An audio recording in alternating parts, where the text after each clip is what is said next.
இன்றைய இறைவனின் வாக்கு. வானத்தையும் பூமியையும் உண்டாக்கின கர்த்தர் சியோனில் இருந்து உன்னை ஆசீர்வதிப்பாராக.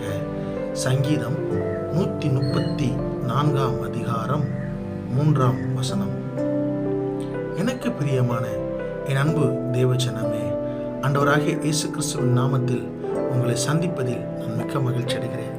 பிரியமான என் அன்பு தேவஜனமே, ஆண்டவர் வானத்தையும் பூமியும் மட்டும் உண்டாக்கினவர் அல்ல, அவர் மனித குலத்தை உருவாக்கின தேவன், மனிதனுக்காய் பூலோகத்திற்கு இறங்கி வந்த தேவன். அவர்தான் நம்முடைய இரட்சகர். அவர் உங்களை சியோனிலிருந்து ஆசீர்வதிப்பார் என்று இந்த வேதவசனம் சொல்லுகிறது. பிரியமான என் அன்பு தேவஜனமே, இந்த நாளிலே உங்களுக்கு ஆசீர்வாதம் குறையா இருக்கிறதா? அல்லது ஏதோ ஒரு மன ரீதியாக ஒரு குழப்பத்தில் இருக்கிறீர்களா? என் தேவன் உங்களுக்கு நிச்சயமாய் விடுதலை கொடுப்பார். நீங்கள் எதிர்பார்க்காத ஒரு விதத்தில் அவர் அற்புதத்தை உங்களுக்கு செய்ய விரும்புகிறார். பிரியமானவர்களே, கர்த்தர் சியோனிலிருந்து ஆசீர்வதிப்பார் என்ற இந்த வசனம் கேட்டவுடனே உங்கள் மனதுக்குள் ஒரு நிம்மதி தோன்றுகிறதை நான் பார்க்கிறேன். இந்த வசனம் நிச்சயமாகவே உங்களுடைய வாழ்விலே இன்றைய நாளிலே கிருபை செய்யும். அது கிரியை செய்து உங்களுக்கு அநேக ஆசீர்வாதங்களை கொண்டு வரும்.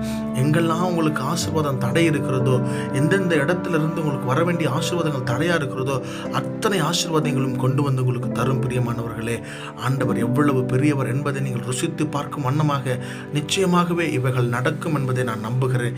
நீங்களும் நம்புங்கள். ஆண்டவர் நிச்சயமாய் உங்களுக்கு பெரிய அற்புதத்தை செய்வார். பிரியமானவர்களே, ஒருவேளை சோர்ந்து போயிருக்கிறீர்களா?